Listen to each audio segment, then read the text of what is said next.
Open Arms was started in 1995 by an American woman and an English woman, Devona Church and Margaret East. They began to notice a rise in the numbers of orphaned infants to do with the AIDS pandemic, of course, and I think it started by some kids being taken in by Mrs. Church into her own home, and it grew from there, basically. Rosemary and I got involved here in 2000. We had lived in Malawi already for 11 or 12 years as school teachers, and we'd always wanted to come back, and the opportunity arose to come and develop Open Arms from its small beginnings. So it had grown by 2000, but we brought it on in the last 6 years to what it is today. The youngest we've had was a one-day-old baby.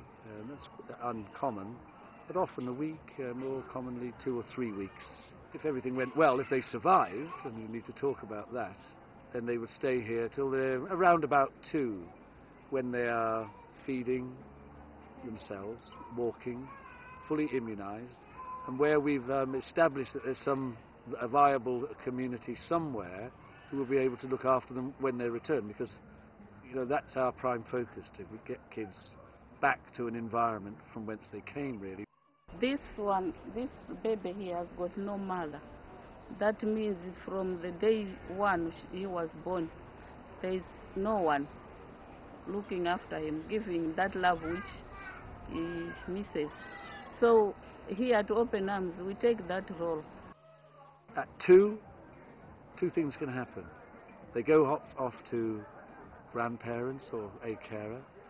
If there's no one at all, then they go into our 2 to 5 unit, which is Harrogate House. Babies born to HIV mothers are often born very, very premature. It's not uncommon to get an immunosuppressed kid, 1.1 kilograms, carrying the virus. Chances are very, very slim. And it's those children that we lose. They make up the bulk of the statistic. We do get the kids whose mothers have died out of AIDS. So it's most of the time they are also born with HIV AIDS. But they don't come here because of AIDS. They come here for assistance in the care. I guess Yohani is probably our most... we call him the famous baby because he was briefly a famous baby here. Made the front page of the newspapers several days running. His mum had fairly serious mental health problems whilst she was expectant with him in a village outside a town called Mwanza. It's about 100 kilometres from here.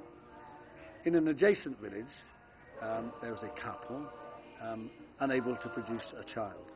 So they were obviously watching what was going on quite carefully with Johanna's mum, and one dark night, shortly before she would have produced naturally, they waylaid her on a village path, beat her over the head with a big rock, and then surgically removed Yohani from her womb, leaving her to die on the side of the road. The murderess, let's call her, smeared herself with the mother's blood and then staggered into the local traditional birthing clinic carrying this newborn baby, saying that she had just delivered this on the side of the road. Of course, once she was examined, it was quite clear that she'd never given birth to anything. So she's now doing a life sentence in a prison not very far from here, as is her accomplice.